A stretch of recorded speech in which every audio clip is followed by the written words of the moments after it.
que a gente já foi proibida, por exemplo, de competir numa Olimpíada, né? A gente não é só atleta, né?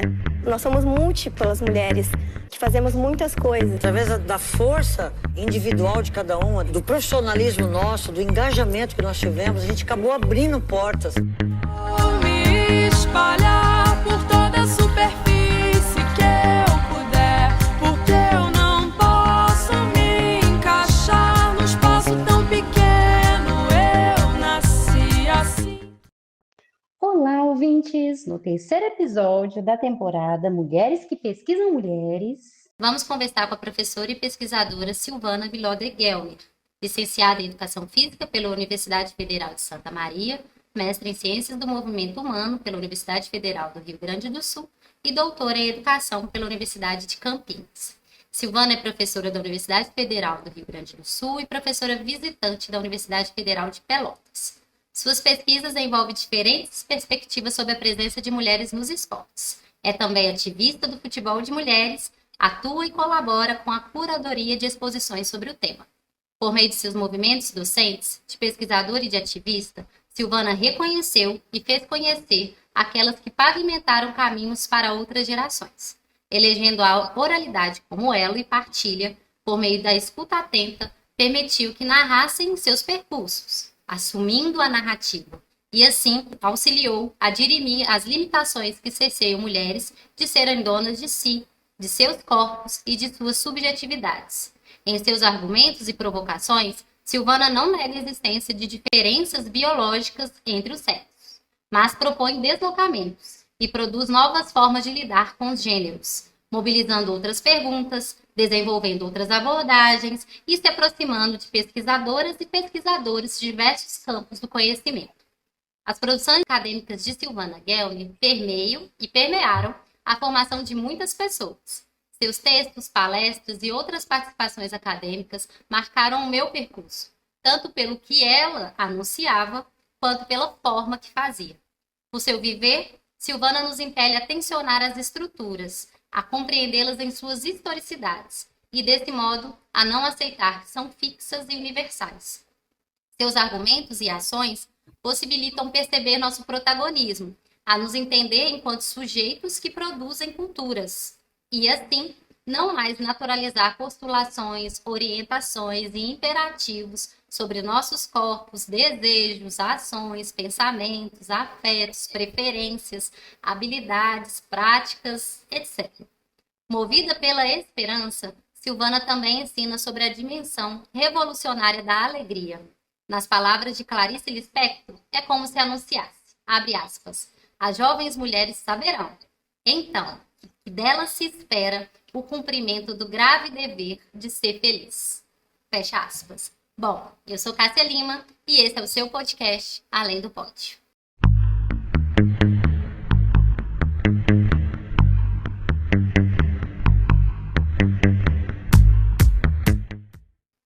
Bom, Silvana, é um prazer ter você aqui com a gente, te ouvir de tão pertinho, você que é uma pessoa que a gente está sempre dialogando, né? A gente quer sempre ter por perto aqui, através das suas referências, suas reflexões, as suas ações também, que muito nos inspiram. Tem um provérbio africano que diz, não há beleza maior que a beleza da ação. E eu acho que isso eu vejo muito em você. Não são só palavras que estão em textos acadêmicos, mas são ações que nos mobilizam enquanto sujeitos para mudar essas tantas questões que nos cerceiam nesse mundo, nesse viver, nesse ser mulher. Seja bem-vinda ao Além do Pódio. Obrigada por ter aceito, né, conversar com a gente nessa tarde. Imagina, eu que agradeço imensamente esse texto que você fez, produziu e leu, coisa linda, fiquei muito emocionada. Maravilhoso, assim, já fiquei bem emocionada mesmo, assim, pelas palavras de carinho, de afeto que você direcionou na produção desse texto.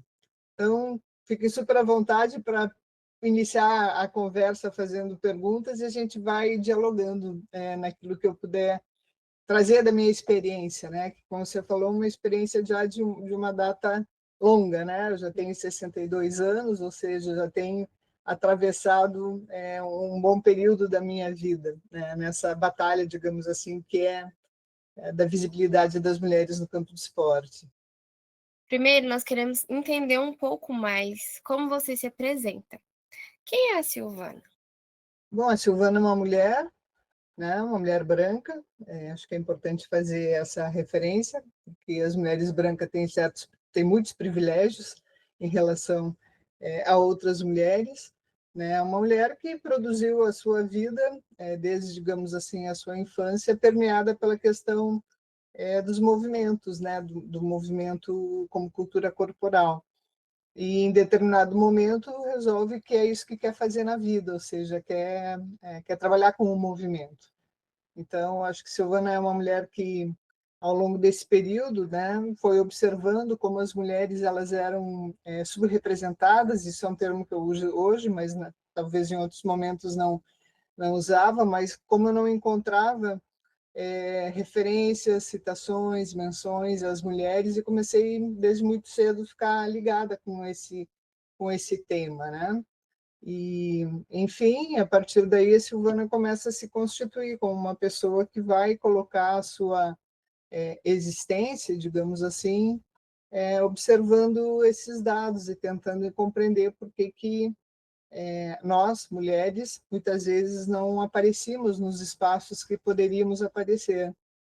Então, acho que eu sou uma pessoa que, como Cássia mencionou, e tentou nesse processo aliar tanto um movimento teórico como um movimento mais ativista, no sentido de se engajar em algumas demandas específicas, né, sobretudo relacionadas a essas temáticas que eu abordo, e aí tentar fazer uma interlocução.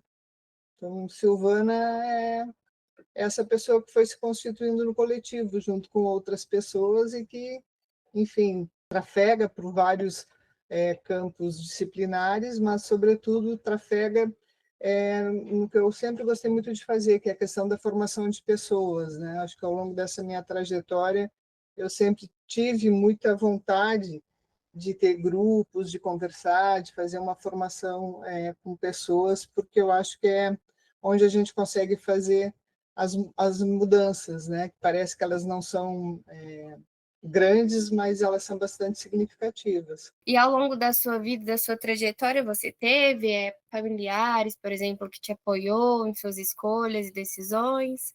Como que foi? Sempre, sempre. Eu perdi meu pai com 5 anos num acidente de avião. E então fui criado muito pela minha mãe, pela minha avó. A gente foi morar na casa dos pais da minha mãe. A minha mãe tinha eu, né, com 5 anos, meu irmão com 13 e estava grávido do menor. E então, naquela situação bastante complexa, com 20 e poucos anos, a gente acabou indo morar na casa com os meus avós. E o meu avô tinha fazenda, ficava sempre na rua, então sempre o entorno foi muito minha mãe e minha avó, né? Que por isso talvez essa relevância de perceber o papel das mulheres. E nas minhas escolhas eu sempre fui muito determinada naquilo que eu queria fazer e nunca senti nenhum empecilho, né, por parte dos familiares. Até mesmo de cursar educação física. Na verdade, eu comecei cursando letras, eu queria ser tradutora e intérprete, mas fiz 2 anos e achei que não era aquilo mais que eu queria. Resolvi mudar de faculdade e estudar, ir para educação física.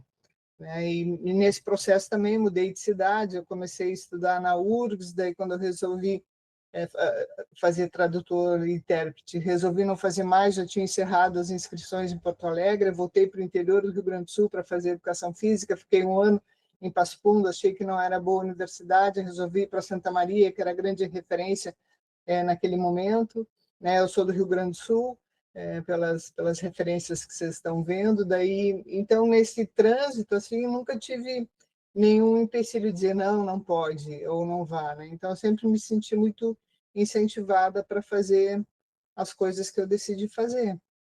Acho que isso é importante. Eu lamento muito a perda que você teve.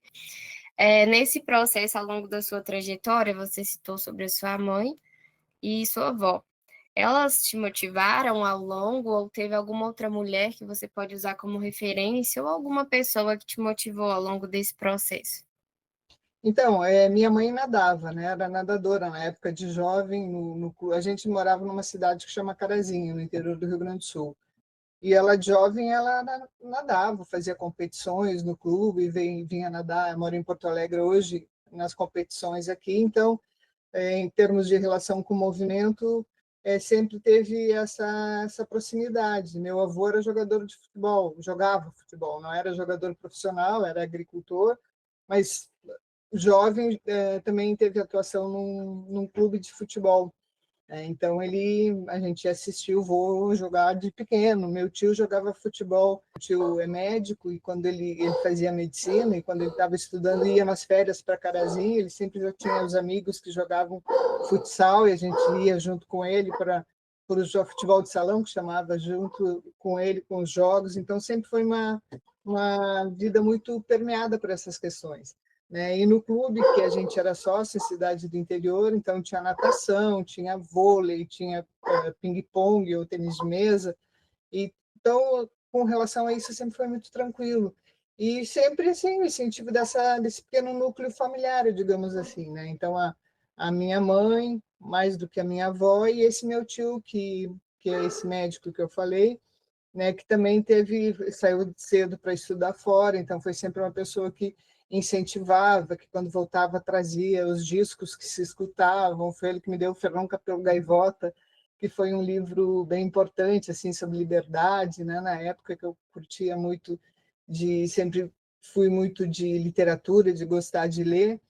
Então, eu acho que é um pouco isso, assim, as influências que eu tenho desse núcleo familiar, digamos que passa por aí, porque quando meu pai morreu, a família do meu pai foi embora para o Mato Grosso, Então, meus avós foram para o Mato Grosso, meus tios, e na cidade de Carazinho ficou só a família da minha mãe, que era esse pequeno entorno, são 3 irmãos também. Então, as pessoas mais próximas eram aí.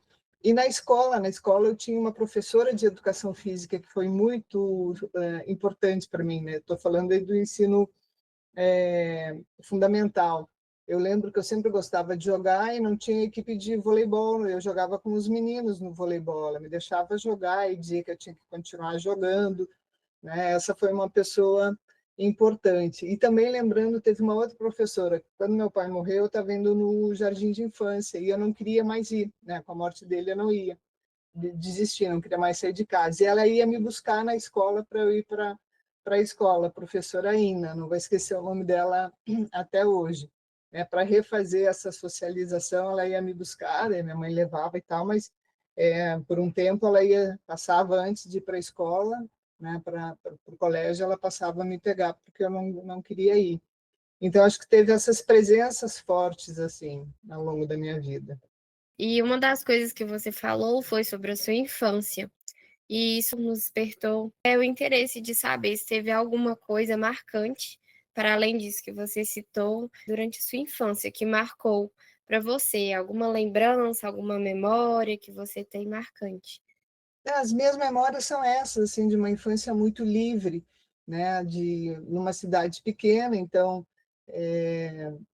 durante as férias, eu lembro que quando terminava as férias, tipo sexta-feira, sábado, eu queria ir para a fazenda com meu avô, entendeu? Eu e meu irmão, a gente ia, a gente ficava, a gente brincava, aquilo era uma delícia. E daí tinha o caseiro, que tinha 3 filhos, 2 meninos e uma menina. A gente ficava lá e brincava o tempo inteiro, Ia para a colheita do soja e brincava no saco de soja, e caçava passarinho, e nadava. Era muito bom. Então, as experiências que eu tenho são essas experiências marcantes, por um lado, de uma vivência coletiva, e, por outro lado, de uma vivência assim, com muita alegria, muita brincadeira, muito esse espaço lúdico, um espaço lúdico com movimento, Poder pescar, isso era muito bom, nadar no rio, A gente fazia isso o dia inteiro, montava a barraca, desmontava, brincava. Então, isso sempre foi muito, muito positivo, assim, me deu uma expressão também de liberdade, porque quando a gente usa muito o corpo, assim, nesse sentido de aprender gestos motores, ter uma vivência rica nesse sentido, isso te dá elementos, e te dá elementos também de autoconfiança, além desse espaço que eu falei de viver no clube, Então, esse clube, a gente terminava as aulas, saía das aulas à tarde, já ia para o clube. E também o clube é vivência coletiva. né? Então, dia jogar voleibol, eu joguei muito voleibol, depois na escola, ping-pong, sei lá, nadar, brincar. Então, foi muito rica nesse aspecto. Silvana, partindo agora para a sua trajetória acadêmica, nós gostaríamos de saber por que você escolheu estudar e pesquisar sobre mulheres e por que pesquisar mulheres no contexto esportivo. Então, vamos voltar um pouquinho, né? Eu quis fazer educação física exatamente por conta dessa minha vivência com movimento e sempre jogar. Durante o segundo grau, o ensino médio, eu jogava na equipe, né, de voleibol, sobretudo. Eu queria ser treinadora. Eu entrei para ser treinadora, porque eu não via outros espaços dentro do campo da educação física, a não ser atleta ou ser jogadora. Eu sabia que atleta tinha vida curta, né? Não dá para ser atleta a vida inteira, e queria ser treinadora. Teve um momento na minha vida que eu quis ser aeromoça, né? Porque eu acho que tem essa coisa do meu pai, tinha avião, né? E eu desde pequena voava com ele, sempre junto, assim. Então, e eu adoro viajar. Minha avó diz que eu tenho a asa do sutiã enganchada na asa do avião, porque eu vivo viajando, assim, uma coisa que eu gosto muito, né? E uma profissão que me faz poder fazer isso muito também. Então, eu resolvi fazer educação física. Então, quando eu entro para o curso de educação física, no primeiro momento, ainda eu fiz um ano em Passo Fundo, que é essa cidade próxima de Carazinho, onde eu morava. Eu comecei a estudar. No primeiro ano, você tem muitas aquelas disciplinas biológicas, né, de fundamentação, ter que ir para necrotério, ver abrir corpo das pessoas. Aquilo eu não gostava muito, né? Porque eu sempre tive um pouco mais de interesse, inclusive no ensino médio, pelas ciências humanas, né? Então eu pensava, ou seria professora treinadora. Como professora, eu não queria ser só professora de escola, não só no sentido de menos, mas eu queria, se fosse na escola, também ser treinadora numa equipe de voleibol, sobretudo. E no primeiro ano eu fiz aquilo. Daí eu resolvi ir para Santa Maria, porque Santa Maria era a grande referência nos anos 80 e 90, sobretudo nos anos 80, no curso de educação física. Na época tinha uma classificação que era feita pela revista Placar, ou Playboy, acho que era para Placar, e dizia quais eram os cursos mais significativos. E Santa Maria, no Rio Grande do Sul, tinha bastante relevância. Foi na época, estou falando na primeira leva de professores que foram fazer doutorado no exterior, nas áreas de biomecânica, aprendizagem motora, desenvolvimento motor, né, fisiologia, treinamento. E Santa Maria tinha um grupo muito grande desses professores que tinham retornado do exterior. Portanto, isso fazia com que fosse considerado uma grande universidade. E fui para Santa Maria. Quando eu resolvi que eu queria ir, eu fui para lá tentar fazer uma transferência, não tinha, porque não tinha como fazer transferência, eu tive que fazer um novo vestibular na Federal.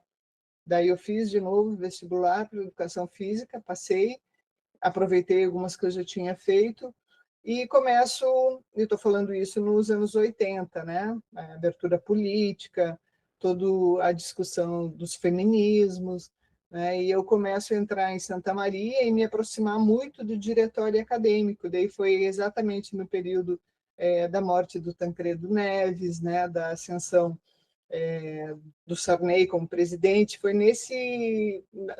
na Constituinte. Então eu estou nesse meio político e social, envolvido com as discussões, fundação do PT, organização do PT, me filiei ao PT. Então eu começo a ter uma vida política bastante grande em Santa Maria. E quando eu começo com isso, eu vou percebendo que eu não quero ser treinadora do esporte de alto rendimento, né? Eu quero outra coisa para mim, eu quero ser professora, né? Então eu abandono a ideia de ser uma pessoa que vai trabalhar com treinamento, porque naquela época foi bem acirrada essa discussão do esporte de alto rendimento.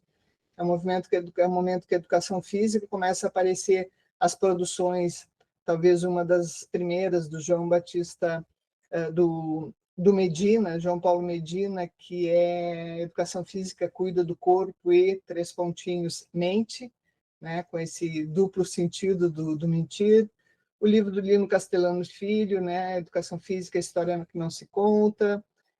Mauro Betti tem alguma publicação nesse momento também, que eu não vou lembrar agora o nome. Paulo Giraldelli Filho, as tendências da educação física. Tinha um movimento que era do esporte para todos. Então, tem um livro da Kátia Cavalcante, que vai dizer do caráter ideológico dessa proposta do governo, que o esporte era para todos. A gente está saindo de uma ditadura militar, e eu começo a mergulhar nessas discussões, né, e começo a olhar, bom, eu não quero mais ser treinadora, eu quero outra coisa. E, nesse momento, também, em Santa Maria, estava acontecendo uma reforma curricular. Bom, em Santa Maria também, como era essa referência, quem estava fazendo mestrado em Santa Maria nesse momento? Celita Farel, Eustáquia, Walter Brast, Amaury Bassoli, né? Então, eu tenho contato com essas pessoas, quer dizer, um contato como estudante, observando que essas pessoas estão circulando por lá, e, com isso, as discussões elas eram muito acaloradas. Então, eu via quem estava fazendo o mestrado e ficava sempre tentando ouvir e participava de todas as discussões. Então, teve uma discussão muito grande de reestruturação de currículo, e eram os biológicos contra as humanidades. Era uma discussão muito grande, né, nesse sentido, assim, discussão mesmo de se xingar e de ameaça e de briga, né? Então, eu participei muito desse movimento, que é um movimento bem tenso na área da educação física, né? Porque quando começa a desconstruir essa ideia mesmo do esporte de alto rendimento, da educação física ser voltada muito mais para essa formação, né? Uma formação na época muito tecnicista, que se chamava, para trazer mais o caráter pedagógico. Nesse processo, eu começo a me preocupar, eu fiz uma especialização em teoria curricular, então começo a ter, assim que eu termino o curso, começo também a ter uma visão do que é o currículo oculto, que ninguém falava, ninguém sabia o que era na época, assim, em termos na graduação, né? De perceber que o currículo era muito mais que uma grade de disciplinas, né? E começo a fazer essa especialização, e ela vai abrindo leques, começa a ler os autores mais críticos da perspectiva curricular. E também é importante, durante o meu processo de graduação em Santa Maria, a gente constituiu um grupo de estudos de alunos, né, com alguns desses colegas, não já dessa geração de Walter, Celi, mas de uma outra geração que estava fazendo mestrado, e nós da graduação, para a gente estudar alguns temas que não apareciam nunca nas disciplinas. Então, Elaine Pardo, que hoje é professora da Federal de Pelotas, o Luiz Carlos Rigo também fazia parte desse grupo, né? Janice Mazo, que depois fez concurso aqui na Federal, também é professora aqui, Iracema Soares, que na época fazia mestrado, que hoje acho que até já aposentou como eu, da Federal de Florianópolis, Santa Catarina. Então, nos reunimos todas as quintas-feiras para estudar. E a gente tinha um viés marxista, né, naquela época. Então, estudamos autores clássicos do marxismo, estudamos ideologias políticas contemporâneas de um autor chamado Roy Macrides, não esqueço até hoje, né? Estudamos Bárbara Freitag, do currículo, estudamos o Gadotti, estudamos Paulo Freire, né? A gente começou a fazer esses estudos que a gente considerava importantes para ter uma formação mais qualificada. E, nesse processo, então, estou te falando, né, em meio a toda a ebulição política da época, né, envolvimento com o movimento estudantil. Santa Maria tinha um grupo de mulheres que eu participava, às vezes não sempre efetivamente com relação às discussões de feminismo, etc. Então, começo a olhar por aí. Quando eu termino o curso de Educação Física, e estava ainda fazendo a especialização, foi quando o Olívio Dutra ganhou as eleições para a Prefeitura Municipal aqui em Porto Alegre, a primeira gestão do Partido dos Trabalhadores. Antes disso, em Santa Maria, eu trabalhei numa escola, trabalhava com educação psicomotora, para o magistério, né, que se chamava na época de magistério, que também era uma escola que tinha uma tendência à esquerda, né? A gente fazia umas discussões muito legais, assim. E, nesse processo, teve a eleição e fui convidada para trabalhar na prefeitura como cargo de confiança para coordenar um programa de educação física aqui em Porto Alegre. Para a fundação, não era a Secretaria Municipal de Esportes, mas era a Fundação Esporte Social e Comunitário, que trabalhava com os centros comunitários que existem em Porto Alegre. Eram 9 centros comunitários, que foram, na época da ditadura, se fez aqueles elefantes brancos, grandes centros comunitários com programas esportivos.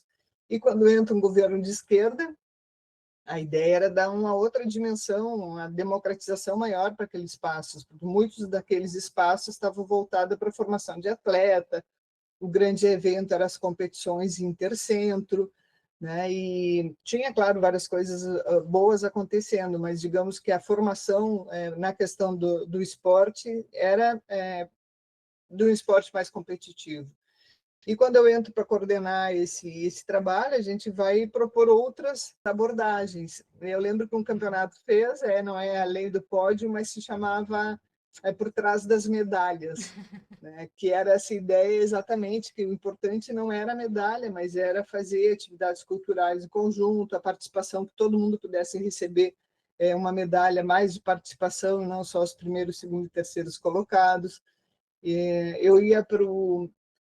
Isso era muito interessante, assim, para o campo de futebol, discutir com os organizadores de futebol de várzea, né, perspectiva diferenciada. Agora, vocês imaginam que é uma mulher para discutir futebol e os campeonatos de futebol de várzea, que tem toda uma tradição.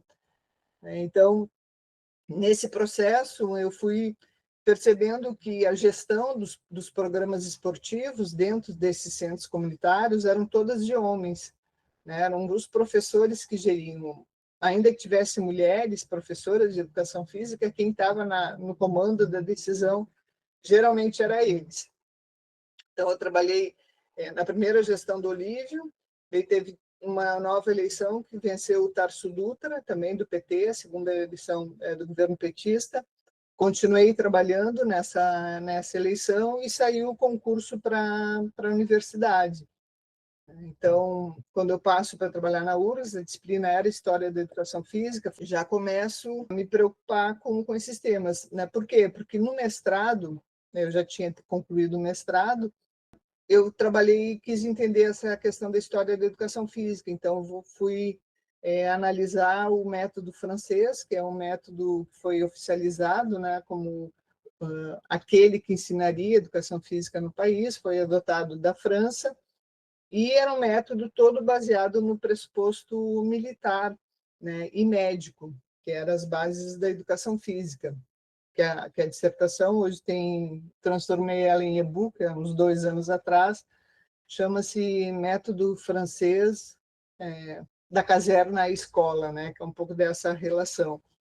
E ali, ao estudar esse método, claro, com uma origem militar, o que apareciam? Eram os homens, os militares, né? Era tudo pensado, a educação física para os homens era uma, a educação física para as mulheres era outra. Então, sempre essa certa inquietude, onde nós estamos na história, né? E, enfim, e a partir daí eu começo a ter um pouco mais de percepção para isso.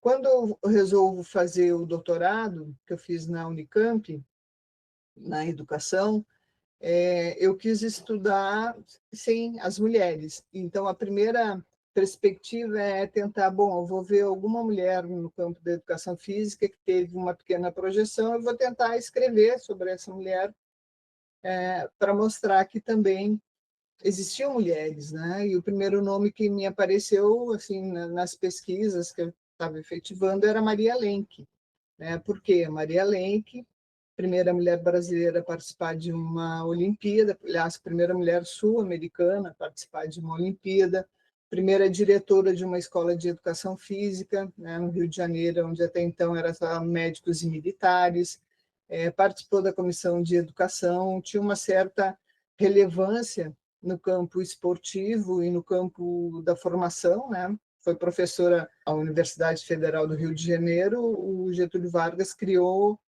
por intermédio, né, a cátedra de educação de natação para mulheres, né, exclusivamente para Maria Lenk trabalhar. Era natação, passou para natação para mulheres. PCEPA, que tem uma mulher importante, quero estudar essa mulher. Daí começo, até apresentei alguns trabalhos, mas começo a estudar a história da Maria Lenk e ver que Maria Lenk tem uma relação muito forte com os poderes instituídos, né? Ela caminhava com Getúlio Vargas perto do Palácio do Catete, né? Ela foi para os Jogos Olímpicos em 1936 e fez um estágio na Academia do Governo Nazista, né? Tinha relações de poder bastante grandes, né? E eu pensei, mas ela tem a sua relevância, mas politicamente não bate com aquilo que eu penso, né, sobre as mulheres, que eu quero para as mulheres. Então, eu desisto de pensar só na Maria Lenk. Essa primeira revista, que foi a revista de Educação Física, né, a primeira revista que foi publicada no Brasil, de olhar o que essa revista dizia sobre as mulheres, ou como que as mulheres eram representadas nessa revista, que foi a primeira direcionada para professores civis, que existiu entre 1932 e 1945. Então, daí é essa preocupação exatamente que eu estou trazendo para vocês. Onde nós estamos, né? Como que as mulheres, tanto quanto os homens, fazem parte da história, mas por que elas não aparecem e como, quando aparecem, o que delas aparece? Eu não sei se continuo falando sobre isso ou se quer fazer alguma pergunta, porque eu posso andar mais um pouquinho. Eu me reconheci em uma das suas falas, que você fala que você entrou para a educação física querendo ser treinadora de vôlei.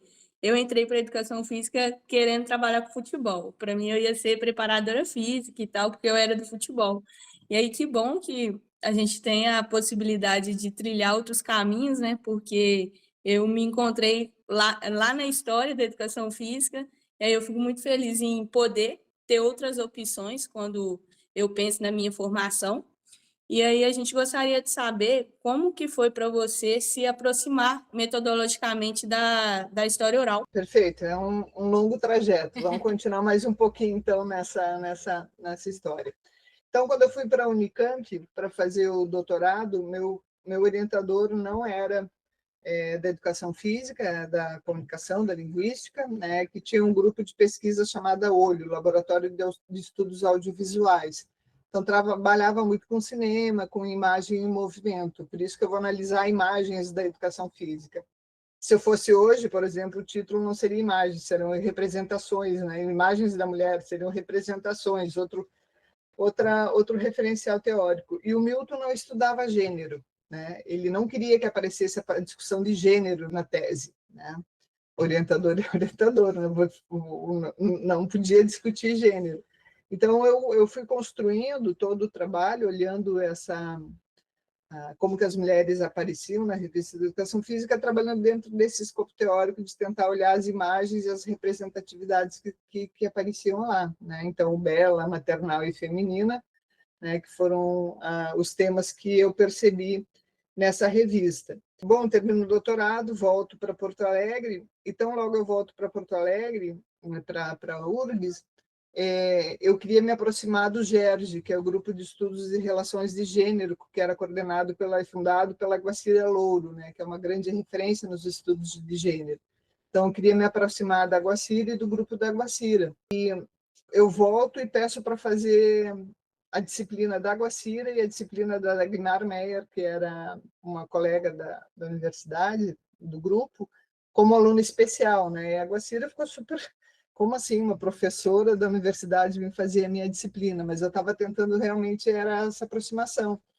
E aí, a partir dali, a gente faz uma aproximação bastante grande com o grupo, com o GERG, né? Então, eu crio o GRECO, que era Grupo de Estudos sobre Corpo e Cultura, no primeiro momento, depois eu ampliei o nome, Grupo de Estudos sobre Esporte, Cultura e História, né? Porque não era só corpo que a gente discutia, e a gente fez várias parcerias, fizemos, inclusive, um seminário, fizemos um livro que é Corpo, Gênero, Sexualidade, Debates Contemporâneos na Educação, que acho que já está na 9ª edição. Então, foi um grupo que... E ali eu fui ampliando as discussões de gênero que eu tanto queria fazer no doutorado, que eu não consegui fazer. Não falo mais só sobre a história da educação física. E daí eu começo a mergulhar nos estudos pós-estruturalistas, feministas pós-estruturalistas, vou estudar Michel Foucault, e nessa perspectiva da falta de fontes, quando eu vou começar a procurar, na ausência, digamos, de fontes, eu queria estudar mulheres no clube de remo aqui em Porto Alegre, tu vai no clube do remo, não tem nada. Queria olhar as mulheres que jogavam futebol, tu vai nos clubes, não existia nada na oficialidade, no discurso. Né? Eu pensei, como que se pode fazer uma história, uma outra história, não só pensando nas mulheres, mas pensando em outros grupos que não aparecem, capoeiristas, como eu trabalhava com história do corpo, né? Então eu fazia sempre instigava os alunos nos projetos a pensar outras práticas corporais que não vôlei, basquete, futebol e handebol, né? Pensar práticas de grupos que quase não apareciam, né? Então veio a ideia, bom, se não existe na oficialidade dos cursos, o importante talvez seja buscar na oralidade, buscar nas histórias e nas narrativas das pessoas. Então, em 2002, eu criei o projeto Garimpando Memórias, que era um projeto exatamente de história oral, buscando a inspiração do CPDOC, né, que é o Centro de Documentação da Fundação Getúlio Vargas, a Verena Alberti, que era a grande referência daquele momento, que tem um programa de história oral lá no CPDOC maravilhoso, e criei o Garimpando, com essa ideia mesmo de fazer entrevistas, né, não só com mulheres, mas dança, outras práticas corporais que pudessem trazer narrativas de grupos não tão visibilizados. Então, o Garimpando tem quase 1.000 entrevistas, tem umas 800 e poucas entrevistas, e ele existiu até o momento que eu me aposentei na URGS, né? Depois ficou num limbo por questões de acerto, porque se envolvia muito aluno da URGS. E quando eu aposentei, quem passou a coordenar o projeto é a Cristiane Macedo, hoje professora na UFMG, e a gente continuou trabalhando com história oral. Recentemente, a gente criou outro projeto, que é o Registrando Memórias, né, para oficializar. Então, as entrevistas que foram feitas depois da minha aposentadoria já entram para esse novo projeto, que a gente deve estar lançando o site agora nos próximos dias.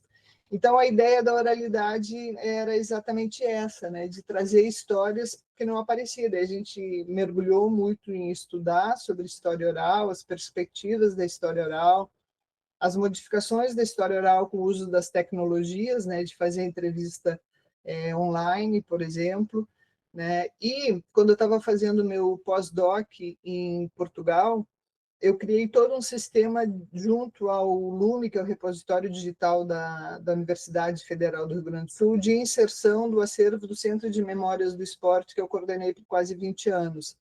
E dentro dessa lógica que eu criei junto com a equipe do LUME, né, para divulgação daquilo que era produzido, a gente criou um espaço para a inserção das entrevistas na íntegra, que era sempre um desejo, né, que são feitas, sei lá, a gente fez 800 entrevistas, né, e essas entrevistas muitas vezes não eram feitas só para os trabalhos de mestrado, doutorado, e mesmo aqueles que fossem, geralmente você não utiliza toda a entrevista, você utiliza trechos da entrevista. E ela pode frutificar 1.000 outras possibilidades, então sempre foi a ideia, e aí a gente entra num campo político importante, que é da disseminação da produção acadêmica, a produção científica, a produção de informação das universidades públicas, sem que se pague por isso, né? Então, quando cria no espaço do repositório digital, a ideia do movimento de acesso livre à informação científica, né? Que as entrevistas pudessem ser baixadas acessadas por quem se interessa, assim como todo o acervo do Centro de Memória. Então, no período que eu lá estive, né, a gente digitalizou os acervos, vários acervos, fotografou os objetos e inseria isso tudo. Se vocês pesquisarem, vocês vão ver que tem materiais muito importantes lá, as primeiras questões olímpicas, né, medalhas, referências, E isso tudo passava pelo meu crivo, eu que tinha que analisar cada objeto que ia lá, que foi inserido lá, a fidedignidade das informações, né, se estava correto, se não estava correto, tem todo um protocolo de inserção e uma responsabilidade de o que está lá tem que ser autorizado para lá estar, né? Então, esses movimentos todos eles vêm em paralelo, né? Além da tentativa de trabalhar com a oralidade e trazer essas narrativas, a preocupação é divulgar, que as pessoas pudessem conhecer essas narrativas. Então, tanto o site do projeto que nós tínhamos, que não existe mais, o Garimpando Memórias, quanto as entrevistas elas estão todas lá no Lume, né? Elas pudessem ser de acesso a quem quiser. Por exemplo, a gente tem entrevista com a Formiga lá, a gente tem entrevista sei lá, com jogadores. Uma época eu coordenei um projeto que era sobre os gaúchos olímpicos, gaúchos e gaúchas, né? Atletas do Rio Grande do Sul que tinham participado das Olimpíadas. A gente fez uma série de entrevistas, Renan, muita gente daqui, e que essas entrevistas elas pudessem ficar disponibilizadas, que é o que eu ainda continuo fazendo hoje, né? Em outros sentidos, com outras temáticas, né? Muito mais ainda quando eu faço direcionadas para as questões das mulheres, sobretudo no futebol. E, na sua opinião, quais as contribuições as suas pesquisas deixam para a gente pensar e problematizar a temática de gênero no esporte? Eu acho que são muitas, né? Eu acho que a questão... Eu tenho algumas frases que eu fui cunhando ao longo da vida, que eu acho que um pouco é isso, né? Primeiro em determinado momento eu escrevi isso, depois foi sendo replicado e eu assumo como minha escrita. Silêncio não significa ausência, né? Que acho que é um pouco disso que eu vinha falando para vocês. O fato das mulheres não serem mencionadas na história, sobretudo na história oficial, não significa que elas lá não estiveram.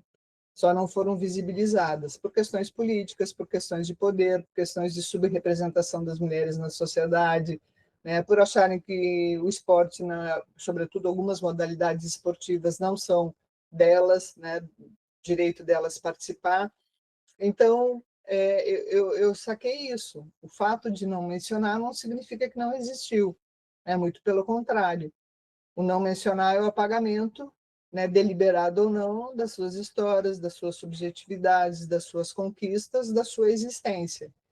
Então, essa acho que é uma contribuição grande. Assim. O fato de não se falar não significa que aquilo não tenha acontecido, ao contrário, né?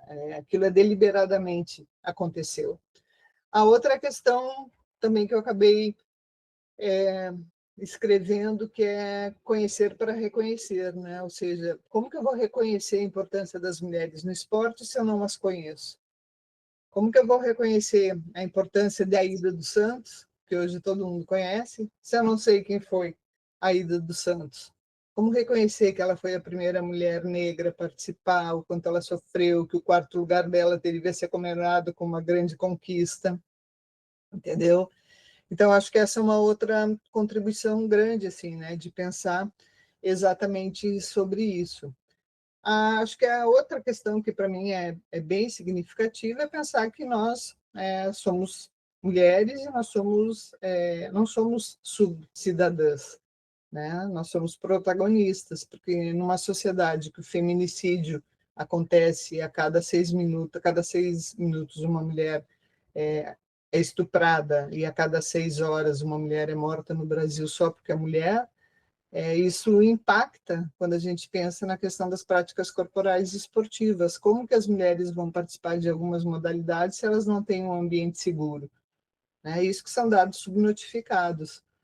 Como uma mulher vai ter a livre espontaneidade de correr ou pedalar próximo de um parque no final da tarde se ela sabe que ela pode sofrer uma violência? É tão naturalizado o assédio, é tão naturalizado o abuso, a violência psicológica, a violência patrimonial.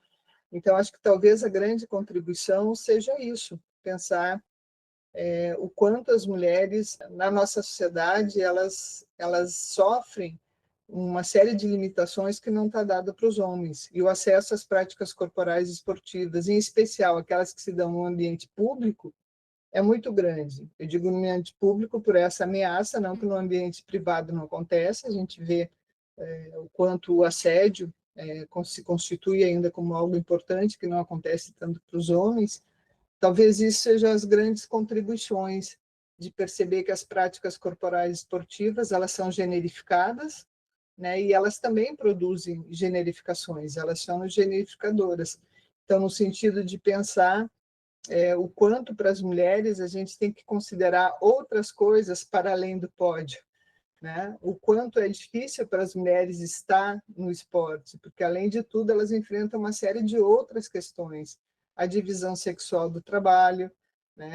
Ela é responsabilizada ainda por uma série de coisas que os homens não são, o trabalho doméstico, o cuidado com os filhos quando tem, ou ainda o entorno familiar, fica muito sobre a responsabilidade delas. Então, muitas vezes, as mulheres não têm a liberdade de poder pensar só no que acontece na sua modalidade esportiva, no campo esportivo. Ela tem que pensar outras coisas, né? Inclusive na estruturação da sua própria modalidade, que para os homens muitas vezes está dado. Pega o futebol, eles não precisam se preocupar, né, com uma série de coisas que as mulheres precisam, que vai desde a existência de campeonatos, desde os contratos de curto prazo, desde o vestiário, que muitas vezes não tem as condições adequadas, desde um estádio de futebol que não tem fraldário lá para as mulheres que têm crianças ocuparem esses espaços. As mulheres não vão ao futebol. Por que não vão? Não vão aos estádios? Que condições se oferece para que elas lá estejam? Então, para as mulheres sempre tem muitas outras coisas para ser pensadas. O espaço de lazer de muitas mulheres, que é o espaço dos filhos, né? O lazer dela é levar o filho para a pracinha, levar o filho para o cinema, fazer coisas com as crianças, que ela não tem o espaço próprio, seu, né? Porque ela tem que responder por essa economia do cuidado, e essa economia do cuidado tem relação com isso tudo que eu estou falando. Se precificássemos o trabalho doméstico, ia ser muito diferente, né? Se tivesse que pagar pelas horas que as mulheres estão exercendo as suas atividades para que todo o conjunto da sua família possa exercer as suas atividades diárias. Aliás, uma das coisas que sustenta o capitalismo está exatamente baseado na exploração do trabalho das mulheres, né? Porque, bom, não se paga para a mãe que acorda às 6 da manhã, cozinha, arruma, lava, passa, prepara a merenda, faz não sei o quê.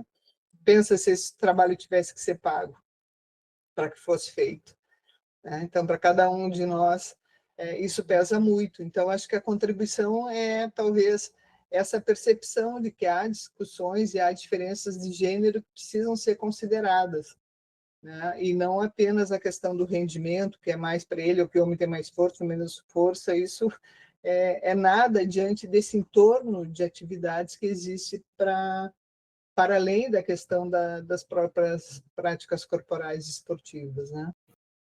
Aqui se encerra a primeira parte da conversa com Silvana Gelner. Ao longo deste episódio, somos conduzidos e conduzidas por uma narrativa sensível, na qual Silvana compartilha os caminhos que a levaram à pesquisa com mulheres, revelando as experiências, inquietações e afetos que moldaram seu percurso na educação física e nos estudos de gênero.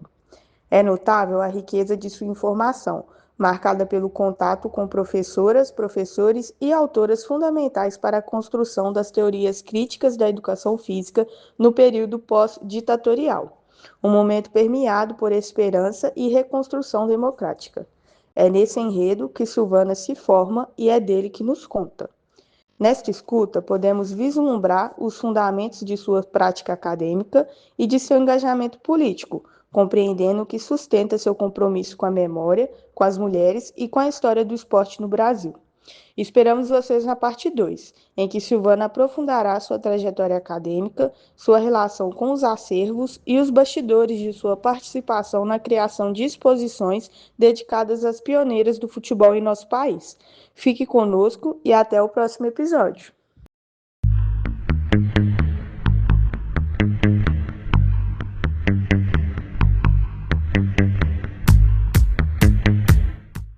Esse episódio foi produzido por equipe de pesquisa composta por mim, Cássia Lima, pelos estudantes de graduação do curso de Educação Física da Universidade do Estado de Minas Gerais, Unidade Ibirité, Luísa Lima de Paula e Thaís Alves, pelas professoras licenciadas Sara Moreira e Mariana Oliveira, pela estudante de Educação Física da Universidade Federal de Minas Gerais, Letícia Silva, e pela mestranda também da UFMG, Helena Joia. O conteúdo desse episódio e dessa série resulta de pesquisas realizadas desde 2022, contando atualmente com o fomento do Programa Institucional de Apoio à Pesquisa da Universidade do Estado de Minas Gerais, conhecido pela sigla PAPQ-UENG, e do Programa de Produtividade em Pesquisa, também da UENG. Tais apoios se dão pela concessão de 2 bolsas de iniciação científica e uma de produtividade em pesquisa. Nesse episódio, conversamos com a professora e pesquisadora Silvana Vilode Gellner, licenciada em Educação Física pela Universidade Federal de Santa Maria, mestre em Ciências do Movimento Humano pela Universidade Federal do Rio Grande do Sul e doutora em Educação pela Universidade de Campinas. Silvana é professora da Universidade Federal do Rio Grande do Sul e professora visitante da Universidade Federal de Pelotas. A música Gigantesca, de autoria da cantora e compositora Mariana Walker, compõe a vinheta dessa série, bem como trechos de reportagem do Esporte Espetacular, exibida em 8 de março de 2024. A identidade visual da série foi concebida por Helena Joia e Isa Menezes. A gravação do episódio contou com o suporte técnico do web designer Túlio Lopes. Na edição, realizada por Mariana Oliveira e Thaís Alves, utilizamos os aplicativos Audacity e Shotcut. Essa série de podcast é vinculada à universidade pública e não conta com outras formas de financiamento.